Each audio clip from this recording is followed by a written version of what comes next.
ABP 24 news पर अब वक्त हो गया है फास्ट से भी फास्ट खबरों का। दिल्ली में रक्षा मंत्री राजनाथ सिंह ने डीआरडीओ की एंटी कोविड दवा 2DG की पहली खेप लॉन्च की। इस कार्यक्रम में केंद्रीय स्वास्थ्य मंत्री डॉक्टर हर्षवर्धन और एम्स के निदेशक डॉक्टर रणदीप गुलेरिया भी मौजूद रहे। केंद्रीय स्वास्थ्य मंत्री डॉक्टर हर्षवर्धन ने कहा, मई के महीने में आज का दिन हम सबके लिए सबसे ज्यादा सुखद है। हम 1 साल से ज्यादा समय से कोविड की जंग लड़ रहे हैं। रक्षा क्षेत्र में आउटकम के तहत ये हमारी पहली स्वदेशी दवा है। ये कोविड वायरस के प्रकोप को वैज्ञानिक दृष्टिकोण से कम करने की पूरी क्षमता रखती है। केंद्रीय स्वास्थ्य मंत्रालय ने बताया, जिन लोगों को कोविशील्ड की दूसरी खुराक लेनी है वो नए अंतराल के हिसाब से ही अपॉइंटमेंट बुक करें। कोविशील्ड 2 डोज के बीच अंतर पहले 6 से 8 हफ्ते का था। भारत में अब इसे बढ़ाकर 12 से 16 हफ्ते कर दिया गया है। टीकाकरण के दौरान लोगों को संक्रमण से बचाने के लिए जिला प्रशासन नोएडा, ग्रेटर नोएडा प्राधिकरण व स्वास्थ्य विभाग ने मिलकर 45 साल से अधिक उम्र वाले लोगों के लिए वाहन में ही वैक्सीन लगाने की योजना बनाई है। केंद्रीय मंत्री मुख्तार अब्बास नकवी ने कहा, दुर्भाग्य से कुछ पार्टियों और कुछ लोग महामारी के समय में पॉलिटिकल पाखंड की प्रयोगशाला बने हैं। वो संकट के समाधान का हिस्सा बनने की बजाय सिपाही व्यवधान का हिस्सा बनते जा रहे हैं। लोगों में भरोसा पैदा करें, भ्रम और भय का माहौल मत पैदा करें। उत्तर प्रदेश के मुख्यमंत्री योगी आदित्यनाथ ने कहा, पॉजिटिविटी रेट में लगातार गिरावट आई है। पॉजिटिविटी रेट जो एक समय पर 16.5% था वो आज घटकर करीब 3.5% रह गया है। उत्तर प्रदेश कोरोना के सर्वाधिक टेस्ट करने वाला राज्य है। लखनऊ में सरोजनी नगर के हनुमानपुरी के पास हादसे में कानपुर रोड की तरह से अमौसी की तरफ तेज रफ्तार से आ रही एक अनियंत्रित कार नहर में जा गिरी। कार में सवार लोगों को मामूली चोटें आई। मौके पर मौजूद गौरी चौकी इंचार्ज व अन्य पुलिसकर्मियों की मदद से कार सवार लोगों को बाहर निकाला गया। लखनऊ के थाना खाला बाजार के ऐशबाग नगरीय सामुदायिक स्वास्थ्य केंद्र के वैक्सीनेशन सेंटर में 18 से 45 वर्ष के ऊपर के लोगों को वैक्सीन लगाई जा रही है। इस दौरान वैक्सीनेशन सेंटर पर कोरोना को दावत देते हुए लोग ना ही सोशल डिस्टेंसिंग का पालन कर रहे हैं और ना ही स्वास्थ्य विभाग के अधिकारी इन लोगों को समझाने का प्रयास कर रहे हैं। लखनऊ में DCP central Somen Verma, ADCP Chiranjeevi Nath Sinha के साथ एसीपी राघवेंद्र मिश्रा का सघन अभियान शुरू हो गया है, जिस दौरान बिना वजह घर से निकलने वाले लोगों को पुलिस सख्ती से पेश आ रही है तथा आने जाने वाले लोगों से पूछताछ की जा रही है। कोरोना संक्रमण के कारण रद्द हुए विवाह समारोह की वजह से पॉली हाउस में तैयार जरबेरा के फूलों की बिक्री न होने पर किसानों को भारी नुकसान उठाना पड़ रहा है।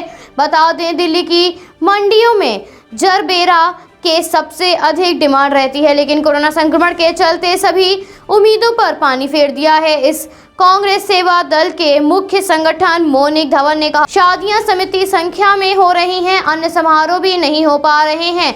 ऐसे में किसानों को निराई गुड़ाई, लेबर, सिंचाई, खाद व दवा उसका खर्चा भाजपा सरकार को देना चाहिए ताकि किसान खुशहाल हो सके। नेता प्रतिपक्ष तेजस्वी यादव ने कहा, हमारी पार्टी दफ्तर, सरकारी बंगला और आर्थिक सहयोग देने को तैयार है, लेकिन सरकार मदद नहीं लेना चाहती। बिहार के मुख्यमंत्री नीतीश कुमार पूरी तरह थक चुके हैं। उनसे अब बिहार नहीं संभल रहा। उन्हें बिहार के लोगों की कोई चिंता नहीं है। करीम बेहड़ गांव स्थित कोमल ढाबा के सामने खड़े ट्रक में पीछे से पिकअप ने ठोकर मार दी, जिस पर पिकअप चालक की मौके पर ही मौत हो गई। उत्तराखंड में तेजी से बढ़ रहे संक्रमण का एक उदाहरण रुड़की तहसील के नारसन ब्लॉक में देखने को मिला। यहां 15 दिन से हर रोज औसतन 2 से 3 मौतें हो रही हैं।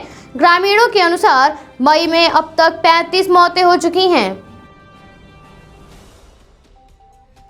महामारी के दौर में भी पंचायत राज विभाग काजगी घोड़ा दौड़ा रहा है। जिन प्रधानों का अब तक शपथ ग्रहण नहीं हुआ, उन्हें अंत्येष्टि के लिए स्वीकृत रुपए का पूर्ण उपयोग सुनिश्चित करने का फरमान सुना दिया गया है। राज पैलेस के निकट सराफा व्यवसायी राजगढ़ निवासी रोहित गुप्ता पर कुछ लोगों ने हमला बोल दिया। हमले में हालत गंभीर होने पर उसे जिला अस्पताल में भर्ती कराया गया। पुलिस ने मौके पर बयान में कई बड़े सराफा व्यापारियों को गिरफ्तार किया है। पश्चिम बंगाल की मुख्यमंत्री ममता बनर्जी कोलकाता में सीबीआई दफ्तर पहुंची। पश्चिम बंगाल में सीबीआई के नारदा घोटाले में टीएमसी के 4 नेताओं को गिरफ्तार करने के बाद टीएमसी के समर्थकों ने कोलकाता में सीबीआई दफ्तर के बाहर विरोध प्रदर्शन किया। उड़ीसा में एक वृद्ध व्यक्ति की कोरोना से मौत होने पर जब पुलिस व अन्य प्रशासनिक अधिकारी उसके देह संस्कार के लिए पहुंचे तो उड़ीसा के गांव में ग्रामीणों ने उनकी जमकर पिटाई की। देश में कोरोना की दूसरी लहर जारी है। इसके खिलाफ सरकारों में लगातार जंग लड़ रही है। इस बीच सीनियर वायरोलॉजिस्ट शाहिद जमील ने भारतीय सार्स को जीनोम सीक्वेंसिंग कंसोर्टिया के वैज्ञानिक सलाहकार समूह के पद से इस्तीफा दे दिया है। गोवा के मुख्यमंत्री प्रमोद सावंत ने कहा, केंद्रीय गृह मंत्री से राज्य में तौक़ाते चक्रवात के प्रभाव और तबाही के बारे में बात की। उन्होंने चक्रवात से हुए नुकसान के बारे में पूछा और राज्य की समान स्थिति में लाने के लिए सभी केंद्रीय एजेंसियों को मदद का आश्वासन दिया। जम्मू कश्मीर प्रशासन होम आइसोलेशन में रह रहे कोविड मरीजों को मुफ्त में उनके घर पर कोविड मैनेजमेंट किट उपलब्ध करा रहा है। जम्मू कश्मीर में श्रीनगर के खान मोह इलाके में मुठभेड़ चल रही है। इस बीच पुलिस और सुरक्षा बल ऑपरेशन को अंजाम दे रहे हैं। केंद्रीय माध्यमिक शिक्षा बोर्ड ने 10वीं कक्षा की बोर्ड परीक्षा रिजल्ट की गणना और सारणीकरण के संबंध में अक्सर पूछे जाने वाले सवालों के जवाब दिए हैं। इनमें विभिन्न चिंताओं को स्पष्ट किया गया है और इन दस्तावेजों को सीबीएसई बोर्ड के संबंधित स्कूलों के साथ साझा किया गया है। कोरोना संक्रमित और रिकवर रोगियों में अचानक से बढ़ रहे ब्लैक फंगस के मामलों ने एक बार फिर मुश्किलें पैदा कर दी हैं। राजधानी में अलग अलग अस्पतालों में भर्ती मरीजों के लिए ब्लैक फंगस की दवा मिलना मुश्किल हो गया है।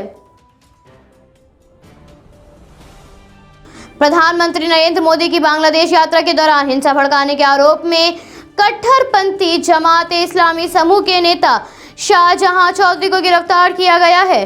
Bureau report, AFP news, Lucknow.